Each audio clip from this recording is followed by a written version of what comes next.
मध्य प्रदेश के गृह मंत्री नरोत्तम मिश्रा ने कमलनाथ पर किया हमला। कहा, मुख्यमंत्री या राष्ट्रीय अध्यक्ष बनने की है इच्छा, उनके मन में यही है बेचैनी की वजह। मध्य प्रदेश में कोरोना संक्रमण के मामलों में लगातार आने लगी है कमी। मुख्यमंत्री शिवराज सिंह चौहान ने कहा, जल्द होगा मध्य प्रदेश अनलॉक।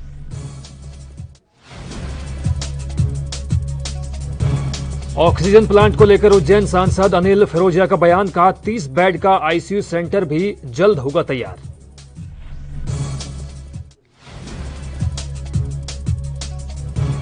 और छत्तीसगढ़ में धीमी हुई कोरोना की रफ्तार। 24 घंटों में 2829 नए केस सामने आए। 56 मरीजों की हुई मौत।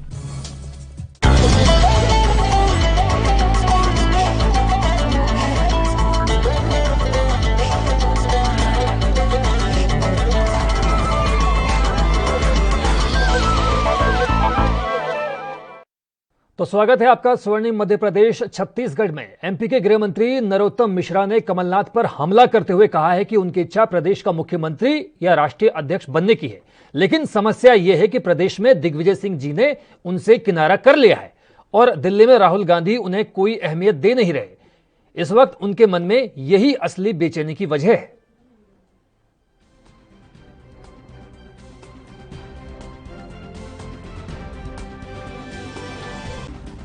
मन में इच्छा एक बार प्रदेश का मुख्यमंत्री बनने की है या फिर राहुल गांधी को हटा के राष्ट्रीय अध्यक्ष बनने की है। दिक्कत क्या आ रही है? दिक्कत ये आ रही है, यहां दिग्विजय सिंह ने उनका साथ छोड़ दिया है और दिल्ली में राहुल बाबा साथ नहीं दे रहे हैं। दोनों जगह दो बड़े हर्डल हैं। कभी मध्य प्रदेश की बात करती है उनकी कांग्रेस की, कमलनाथ लाओ प्रदेश बचाओ, कभी भाजपा हटाओ देश बचाओ। चंचल मन हो जाता है इस उम्र में, मैं मानता हूं। मध्य प्रदेश के मंत्री विश्वास सारंग साइकिल से भ्रमण पर निकले और लोगों को उन्होंने जागरूक किया। उन्होंने कहा कि यह अनलॉक की तैयारी है, लोग जागरूक होंगे तभी तो राज्य को अनलॉक किया जा सकेगा। इस दौरान उनके साथ साइकिल से घूमते हुए कलेक्टर और अन्य अधिकारी भी नजर आए।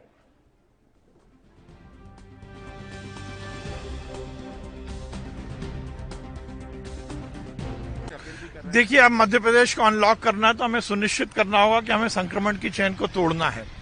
और अब हमने निश्चित किया है भोपाल में कि जो भी होम आइसोलेशन में पेशेंट है उनका फिजिकल वेरिफिकेशन करें, उनसे मिलें, उनकी जल्द से जल्द तबीयत ठीक हो इसके इंतजाम करें और वो सुपर स्प्रेडर ना बने इसके भी पूरे इंतजाम करें। इसीलिए आज हम कलेक्टर, हमारे यहाँ के एसपी, हम सब साइकिल पर निकले हैं, जहाँ एक और लोगों को जन जागरण सुबह सुबह की सभी मास्क लगाएं, भीड़ इकट्ठी ना करें और होम आइसोलेशन में जो पेशेंट है उनसे मिल रहे हैं। अनलॉक को लेकर भोपाल को लेकर देखिए, यही तैयारी है, उसी तैयारी के लिए हम सब लगे और हमारा सभी से यही अनुरोध है कि हम सब मिलकर ये सुनिश्चित करें कि भोपाल को यदि अनलॉक करना है तो हमें पॉजिटिविटी को नीचे लाना होगा, 0 पर हमें पॉजिटिविटी को लाना होगा। ये जागरूक कर रहे हैं, अपील कर रहे हैं खासकर उन लोगों से जो लोग इस वक्त होम आइसोलेट। देखिए, सबसे पहले तो यही कहना चाहूँगा कि हमारी जो टीम्स हैं वो लगातार होम आइसोलेटेड पेशेंट्स के संपर्क में हैं।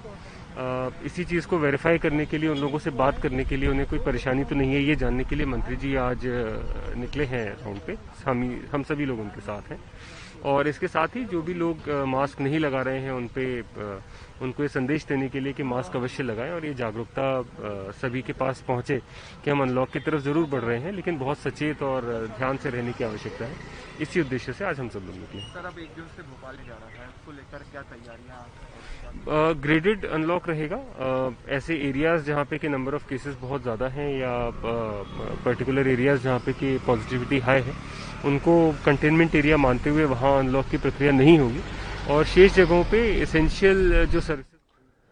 मध्य प्रदेश के दमोह में पुलिस के द्वारा कार्रवाई की जा रही है। जो भी व्यक्ति कोरोना नियमों की पालना नहीं कर रहा है उनके खिलाफ सख्त कार्रवाई हो रही है। बता दें कि अनलॉक के पहले 0 पॉजिटिविटी रेट लाने के लिए तमाम कोशिशें और कवायदें की जा रही हैं।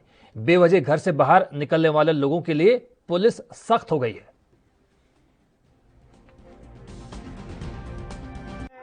बाजार में अनावश्यक घूमने वाले लोगों को समझाइश दी जा रही है। जो नहीं मान रहे हैं उनको अभी रोक के रखे हैं। उनको कुछ टाइम ब्रीफ किया जाएगा कि कोरोना काल में निकलने से नुकसान क्या है, बीमारी को कैसे रोका जाए और उनको खुली जेल अभी भेज रहे हैं हम लोग। ताकि पब्लिक में जागरूकता आ सके कि बाहर निकलने से उन पर कार्रवाई हो सकती है। दूसरा, प्रशासन के साथ हम लोग मार्केट में भ्रमण कर रहे हैं, कोरोना कर्फ्यू का पालन कराने के लिए लोगों से आग्रह कर रहे हैं। ये कार्रवाई पूरे जिले में चल रही है। इसके साथ ही बिना मास्क की कार्रवाई। एमपी के सतना जिले से एक वीडियो सामने आया है। वायरल वीडियो को देखकर आप भी हैरान हो जाएंगे। दरअसल कोविड मरीजों का इलाज कर रहे डॉक्टर्स और नर्सेज पीपीई किट का इस्तेमाल करते हैं, यूज करने के बाद इसे फेंक देते हैं। इसे नष्ट करने की जिम्मेदारी बायो वेस्ट डिस्पोजल प्लांट के पास होती है। प्लांट में इसे निष्क्रिय करने की जगह गर्म पानी में धोया जा रहा है और फिर से पैक कर शहरों में बेचा जा रहा है। पीपीई किट को गर्म पानी में धोते हुए वीडियो सोशल मीडिया पर जमकर वायरल किया जा रहा है। यह प्लांट सतना जिले के बड़खेरा में स्थित है। यहां यूज की गई पीपीई किट को धुलकर दोबारा बाजार में बेचने के लिए तैयारी की जा रही है। किट को गर्म पानी में धोकर बंडल बनाए जा रहे हैं, जबकि एक बार इस्तेमाल करने के बाद किट को पूरी तरीके से नष्ट किया जाता है। उसे दोबारा उपयोग में नहीं लाया जा सकता। शासन की गाइडलाइंस के मुताबिक पीपीई किट, ग्लव्स और मास्क को वैज्ञानिक तरीके से नष्ट करने के लिए बड़खेरा में Indo water bio waste disposal plant में भेजा जाता है, लेकिन प्लांट में ऐसा नहीं किया जा रहा। वहाँ आज प्रदूषण विभाग की एक टीम भेजी गई है। उस टीम को कहा गया है कि जांच करके सभी तकनीकी और वैज्ञानिक पहलुओं को सामने रखते हुए एक जांच प्रतिवेदन प्रस्तुत करें। उन्होंने जांच कर भी ली है, रिपोर्ट बना रहे हैं और कल वो जांच सबमिट कर देंगे। तो फिर इसमें देखा जाएगा कि जो बातें कही जा रही है कि पीपीई किट लोग वहाँ से दोबारा बेच रहे हैं, ये कहाँ तक सही है, वो रिपोर्ट आने के बाद पता लगेगा। उस पर कार्रवाई कि पहले ही। एमपी के उज्जैन में सांसद अनिल फिरोजिया ने कहा है कि जिले को जल्द ही एक और ऑक्सीजन प्लांट मिलने वाला है। साथ ही जल्द 30 बेड का आईसीयू सेंटर भी तैयार किया जाएगा, जिसकी वजह सबके सामने है कि जिस तरह से लगातार कोरोना के मामले सामने आ रहे हैं, उसे देखते हुए फैसला किया गया है। आपको बता दें कि सांसद ने बताया है कि उन्होंने 50 लाख की राशि कोल इंडिया लिमिटेड से सैंक्शन करवाई है। उन्होंने कहा कि जिले में पिछले दिनों मक्सी रोड स्थित पुलिस ट्रेनिंग स्कूल में बनाए गए विक्रमादित्य कोविड केयर सेंटर के लिए जन सहयोग से लगाए गए ऑक्सीजन जनरेशन प्लांट का भी शुभारंभ किया गया। फिलहाल वक्त एक ब्रेक का हुआ है। ब्रेक के उस पार भी जारी है स्वर्णिम मध्य प्रदेश छत्तीसगढ़। क्या आप दुबले पतले कमजोर हैं, आपकी सेहत नहीं बनती, भूख कम लगती है, वजन नहीं बढ़ता? दरअसल मेन बात खाना पीना खाना नहीं है, मेन बात है खाया पिया लगना। और अगर खाया पिया लगेगा ही नहीं तो सेहत बनेगी कैसे? इसलिए हमारी संस्था सन्यासी आयुर्वेदा ने एक ऐसी दवा बनाई है जो कि आपके पाचन तंत्र को, आपके लीवर सिस्टम को ठीक करने का काम करती है, ताकि आप जो भी खाएं उसका पूरे का पूरा निचोड़ आपके शरीर को लगे, आपकी भूख बढ़े, खाया पिया सही से लगे, नया खून बने, हड्डियों में जान आए, वजन बढ़े, ताकत बढ़े, चेहरे पर नूर आए और आप मोटे तगड़े खूबसूरत पर्सनैलिटी के मालिक बन जाएं। यह दवा पूरी तरह से आयुर्वेदिक होती है। इसका शरीर पर कोई भी साइड इफेक्ट, कोई भी नुकसान या दुष्प्रभाव नहीं होता। लड़के लड़कियां दोनों इसका इस्तेमाल कर सकते हैं और पहले 15 दिन के अंदर ही आपको इसका असर महसूस हो जाएगा। सिर्फ 650 रुपए की पूरे 1 महीने की दवा होती है और आप इसे घर बैठे 01145454545 पर फोन करके दवा मंगवा सकते हैं। न्यूज़ देखते हैं आप, मैं हूं सरवरवी राजपूत। कोरोना की स्थिति दिल्ली में काफी बेकाबू। खबरनामा, खबर से असर तक, शाम 5 बजे सिर्फ ANB न्यूज पर।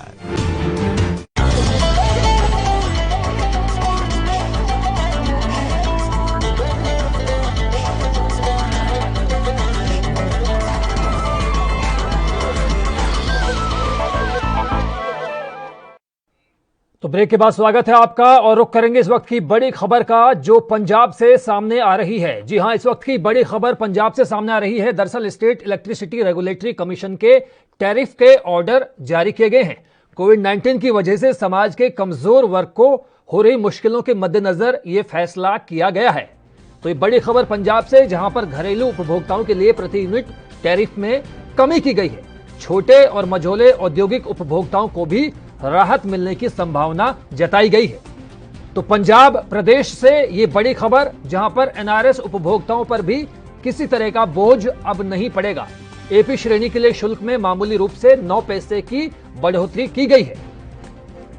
तो ये बड़ी खबर एएनबी की टीवी स्क्रीन पर मौजूद। बड़े औद्योगिक उपभोक्ताओं के लिए टैरिफ में 2% की कमी की गई है। घरेलू उपभोक्ताओं के लिए प्रति यूनिट टैरिफ में भी कमी की गई है। तो पंजाब के लोगों के लिए पंजाब की सरकार की तरफ से ये बड़ी खबर। स्टेट इलेक्ट्रिसिटी रेगुलेटरी कमीशन के टैरिफ के आदेश जारी किए गए हैं। कोविड-19 के कारण समाज के कमजोर वर्ग को हो रही मुश्किलों की वजह से यह फैसला पंजाब सरकार ने लिया है। दरअसल घरेलू उपभोक्ताओं के लिए प्रति यूनिट टैरिफ में कमी का ऐलान किया गया है। साथ ही छोटे और मझोले औद्योगिक उपभोक्ताओं को भी राहत मिलने की संभावना जताई गई।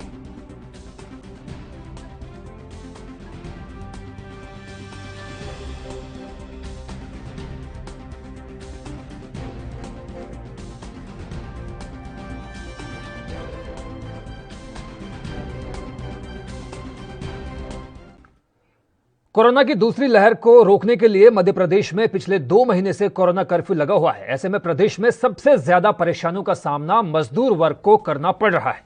इस बीच मुख्यमंत्री शिवराज सिंह चौहान ने प्रदेश के ग्रामीण पथ विक्रेताओं यानी ठेला लगाने वाले हितग्राहियों को 1-1 हजार रुपए सहायता राशि देने का ऐलान किया है। सीएम शिवराज आज 6 लाख हितग्राहियों को सामूहिक रूप से 1-1 हजार रुपए की सहायता राशि बैंक खातों में ट्रांसफर करेंगे।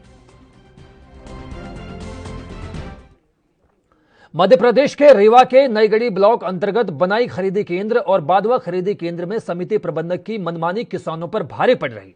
समिति प्रबंधक के द्वारा किसानों के साथ गुमराह करने का काम किया जा रहा है। तो वहीं दूसरी ओर बारिश की वजह से किसानों का सैकड़ों क्विंटल गेहूं समिति प्रबंधन की लापरवाही की वजह से भीग गया। बनाई खरीदी केंद्र में समिति प्रबंधक के द्वारा सरकार की आंखों में धूल झोंकने का काम भी किया जा रहा है और पुराने गेहूं की खरीदी की जा रही है। जानकारी के मुताबिक समिति प्रबंधक लालजी मिश्रा पर पहले भी कार्रवाई हो चुकी है और फूड कंट्रोलर की मिलीभगत समिति प्रबंधक के साथ बनी हुई है, जिसके कारण समिति प्रबंधक मनमानी पर उतारू है और करप्शन को अंजाम देने से पीछे नहीं हट रहा। खरीदी क्रमांक 1 एवं 2 अकौरी और साथ में कोट, इसके साथ नईगढ़ी में ही बनई आदि जो खरीदी केंद्र है यहाँ सब देखा गया मौके पर। तो ये पाया गया कि एक ही समिति प्रबंधक, मात्र एक समिति प्रबंधक जो श्री लालजी मिश्रा हैं, उनके अंतर्गत पूरी खरीदी का कार्य दिया गया है। और लालजी मिश्रा का ट्रैक रिकॉर्ड बहुत अच्छा नहीं है। लालगांव में पिछले कुछ वर्ष पहले पीडीएस का खाद्यान्न की कालाबाजारी करते हुए इनको पकड़ा गया था और इनकी जो पूरी टीम थी उनके ऊपर कार्रवाई हुई थी। तब तत्कालीन यही वर्तमान एमएनएच फूड कंट्रोलर खान जी थे, एमएनएच खान, और इनके द्वारा कार्रवाई की गई थी। और समय समय पर बहुत शिकायतें आती रहती हैं। हम स्वयं गए, कल देखे और ये देखा कि लगभग 4000 कुंटल 2863 कुंटल अकौरी में। एमपी के शिवपुरी जिले के गांव इंदरगढ़ में 4 बदमाश लूट की घटना को अंजाम देने घर में घुस गए और बंदूक दिखाने लगे। जिसके बाद घटना की सूचना गांव के लोगों को लगी तो लोगों ने बदमाशों की घेराबंदी शुरू की। ग्रामीणों ने कुछ बदमाशों को पकड़ लिया, जबकि कई बदमाश मौके वारदात से भागने में कामयाब भी हो गए। मौके पर पहुंची पुलिस ने तीनों आरोपियों को गिरफ्तार कर कार्रवाई शुरू की है।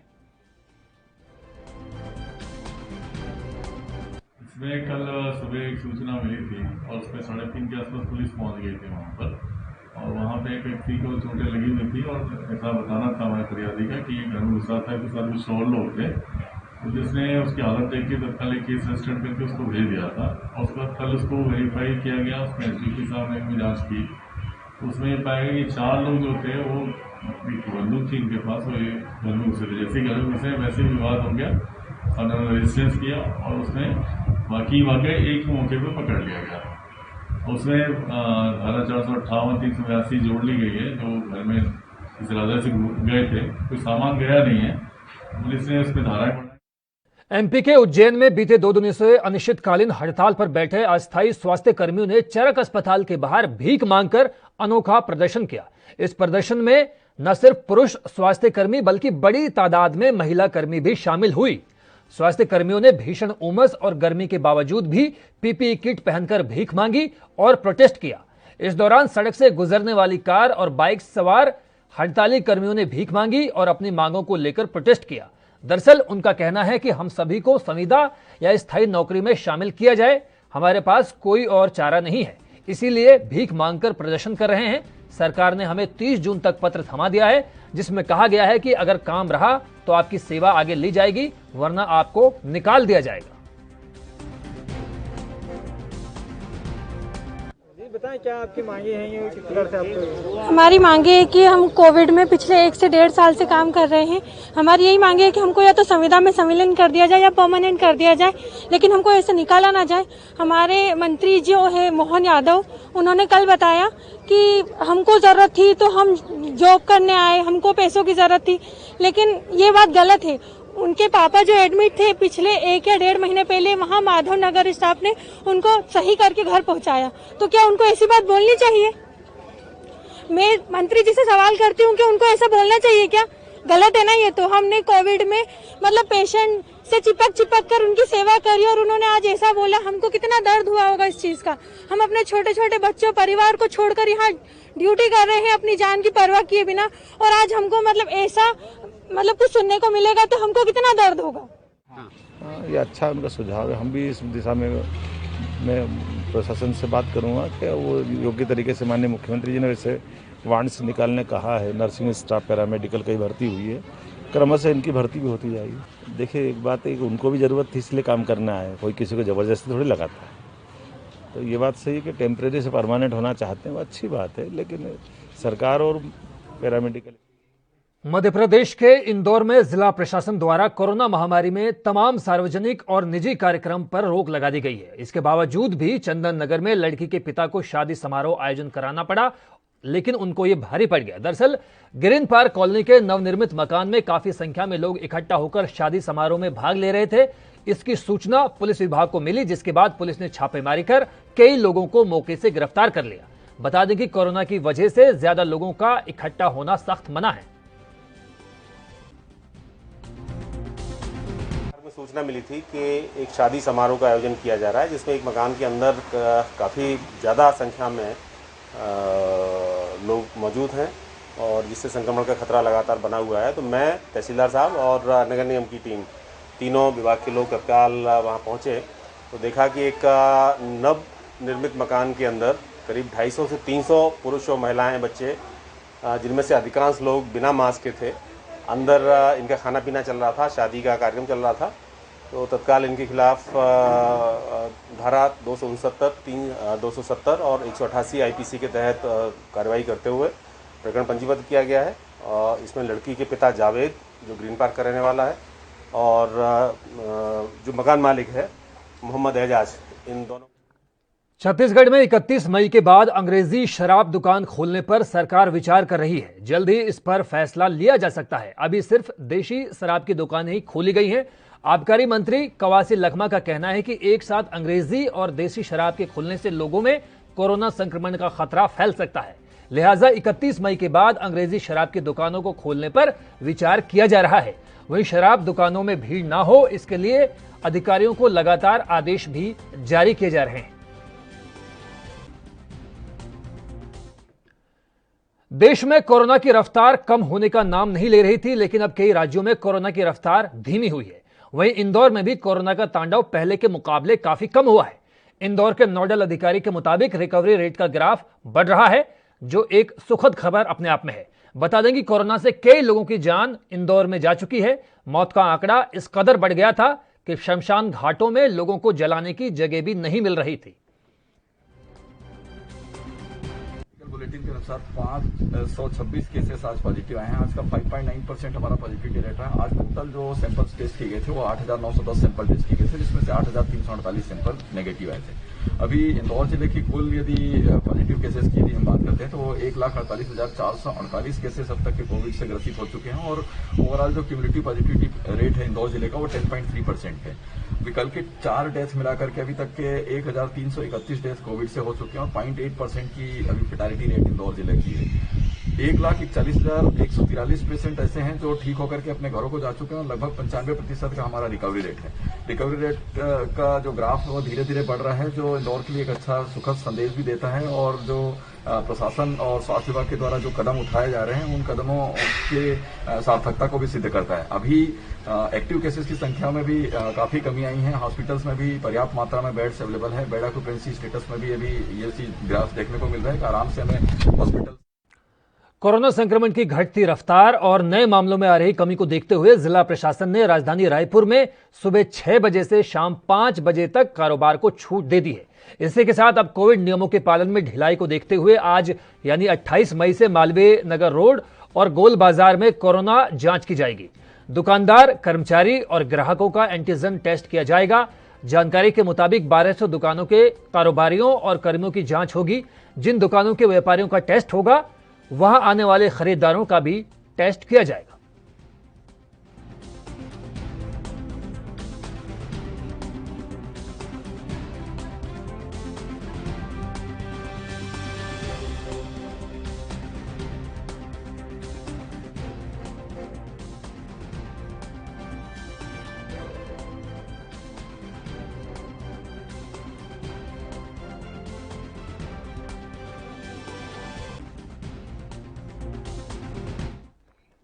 और इस वक्त आपको दिखाते हैं कि यूपी के मुख्यमंत्री योगी आदित्यनाथ क्या कुछ कह रहे हैं। ये पहली बार हो रहा है कि जब एक साथ राज्यपाल महोदय का भी और मुख्यमंत्री का भी आपके साथ सीधे संवाद हो रहा है। आप अपनी कीमत और अपनी अहमियत को समझ सकते हैं कि कितना मजबूत आधार लोकतंत्र का आपके पास है कि हम लोगों को स्वयं आपके साथ संवाद बनाना पड़ रहा है। मुझे केवल आपसे कुछ अपील करनी है। एक, हम कोरोना की दूसरी लहर का सामना कर रहे हैं और सफलतापूर्वक हम वहां तक पहुंच चुके हैं जहां दूसरी लहर को और कोरोना को हम समाप्त कर सकते हैं। लोगों को आशंका थी कि उत्तर प्रदेश के गांव इससे सबसे ज्यादा संक्रमित होंगे, लेकिन मैं ग्राम प्रधानों की अध्यक्षता में बनाई गई निगरानी समिति को धन्यवाद दूंगा कि इस निगरानी समिति ने गांव में घर घर जाकर के स्क्रीनिंग का काम किया और एक एक व्यक्ति जो भी लक्षण युक्त था उसको मेडिसिन किट उपलब्ध करवाने, स्वच्छता, सैनिटाइजेशन, फॉगिंग की कार्रवाई को आगे बढ़ाने। मैं तो सहारनपुर में गया था। सहारनपुर के एक गांव में जब मैं गया तो मैंने देखा कि गांव में एक व्यक्ति कोरोना संक्रमित था, उसके पास होम आइसोलेशन की व्यवस्था नहीं थी। तब तक ग्राम प्रधानों का शपथ भी नहीं हुआ था, लेकिन गांव की प्रधान ने गांव के पंचायत भवन में कोरोना संक्रमित को रख करके अपने घर से भोजन लेके आती थी, भोजन निगरानी समिति के माध्यम से उसको भोजन करवाती थी, गांव की साफ सफाई का ध्यान तब भी रख रही थी। ये बड़ी बात थी कि शपथ ग्रहण के पहले ही निगरानी समिति के अध्यक्ष तब तक प्रधान नामित नहीं हुए थे, लेकिन कार्य उन्होंने प्रारंभ कर दिया था। आज उसी का परिणाम है कि इतनी बड़ी संख्या में हम लोग, जिस उत्तर प्रदेश के बारे में आशंका व्यक्त की जा रही है उत्तर प्रदेश की स्थिति सर्वाधिक खराब होगी, और उत्तर प्रदेश आज सबसे सुरक्षित स्थिति में, सबसे अच्छी रिकवरी दर हमारी है, सबसे अच्छी स्थिति में हम उत्तर प्रदेश को लेकर के चले जाने में सफल हुए हैं। मेरी आप सबसे अपील है कि कोरोना के बारे में जो आदरणीय प्रधानमंत्री जी ने कुछ बात कही कि यह एक कोरोना जो वायरस है यह बहुरूपिया भी है और बड़ा धूर्त भी है। हमें इसके बारे में सचमुच सतर्क रहना पड़ेगा, लापरवाह नहीं होना होगा। इसलिए आपकी बड़ी जिम्मेदारी बनती है। जिम्मेदारी यह बनती है, देखिए अभी आप में से 58,000 ग्राम पंचायत आज संवाद बना रहे हैं, लेकिन बहुत सारी ग्राम पंचायतों का भी गठन आप लोग नहीं कर पाए हैं। जो सदस्यों का चयन होना है, इसका प्रक्रिया को तेजी के साथ आगे बढ़ा करके अगले 12-15 दिन के अंदर काम आप आरंभ करिए निगरानी समिति के साथ, लेकिन इस पूरी प्रक्रिया को आगे बढ़ा देंगे तो अब आगे हमें व्यक्ति के जीवन को ही बचाना है और उस जीविका को भी, रोजगार सृजन की संभावनाओं को भी आगे बढ़ना पड़ेगा। मेरी आप सबसे अपील है कि निगरानी समिति के अध्यक्ष के रूप में गांव में हर दूसरे तीसरे दिन स्क्रीनिंग का कार्य, एक एक घर में जाकर के सर्वे करना, पूछना किसी को। एक तो निगरानी समिति को हम लोगों ने इंफ्रारेड थर्मामीटर और पल्स ऑक्सीमीटर दिया था और सैनिटाइजर दिया था। निगरानी समिति के प्रत्येक सदस्य के पास मास्क भी होना चाहिए, ग्लव्स भी होना चाहिए। गांव में जरूरतमंदों को अगर हम लोग महिला स्वयंसेवी समूह के माध्यम से मास्क उपलब्ध करवाने में भी योगदान दे सकें, आप प्रशासन से ही मांग सकते हैं, ग्राम पंचायत की तरफ से भी आप इसको उपयोग कर सकते हैं। तो हर व्यक्ति को ये आदत डालना पड़ेगा कि मास्क जरूर लगाएं, क्योंकि मैंने पिछले 25-26 दिनों में बहुत सारे गांवों का भ्रमण किया, मैंने देखा। छत्तीसगढ़ में कोरोना संक्रमण की रफ्तार धीमी पड़ गई है। बीते 24 घंटों में राज्य में नए पॉजिटिविटी केस के जो संख्या है वो 3000 के नीचे आ गई है। बुधवार को यहां 2829 नए मामलों की पुष्टि हुई, जिससे यहां कुल संक्रमितों की संख्या अब बढ़कर 9,59,544 हो गई है। वहीं इस दौरान 56 मरीजों की कोविड-19 की वजह से मौत हो गई। इसे मिलाकर प्रदेश में अब तक कोरोना से कुल 12,779 लोगों की जान चली गई। बुधवार को रायगढ़ जिले में सबसे ज्यादा 11 कोरोना मरीजों की मौत हो गई। एमपी में कोरोना संक्रमण तेजी से कंट्रोल हो रहा है। 22,813 पंचायतों में से 20,565 कोरोना मुक्त है। ग्रामीण क्षेत्रों में इन्फेक्शन की रोकथाम के लिए चलाया गया कोरोना अभियान जारी रहा है। ज्यादा से ज्यादा जांच कराई गई है। जहां भी संक्रमण के मामले आए हैं उस क्षेत्र को माइक्रो कंटेनमेंट जोन बनाकर एक एक मरीज की पहचान की गई है। अब कोशिश यह होनी चाहिए कि तीसरी लहर न आने पाए। यह बात मुख्यमंत्री शिवराज सिंह चौहान ने गुरुवार को वीडियो कॉन्फ्रेंसिंग के माध्यम से कोरोना कंट्रोल को लेकर समीक्षा बैठक के दौरान कही। एमपी के उज्जैन के बिरला ग्राम पुलिस ने बीसीआई स्टाफ कॉलोनी के क्वार्टर्स में स्थानीय उद्योग के स्थायी श्रमिकों को एक महिला के साथ रंगे हाथ पकड़ा, जिसके बाद मजदूर की पत्नी सहित परिजनों ने महिला पुरुष की जमकर धुनाई की। जानकारी के मुताबिक पति की करतूत की खबर पत्नी को लगी, तब महिला ने अपने परिजनों के साथ मिलकर पति और महिला को पकड़ लिया। वहीं घटना की सूचना मिलते ही पुलिस ने दोनों महिला और पुरुष को गिरफ्तार कर लिया है।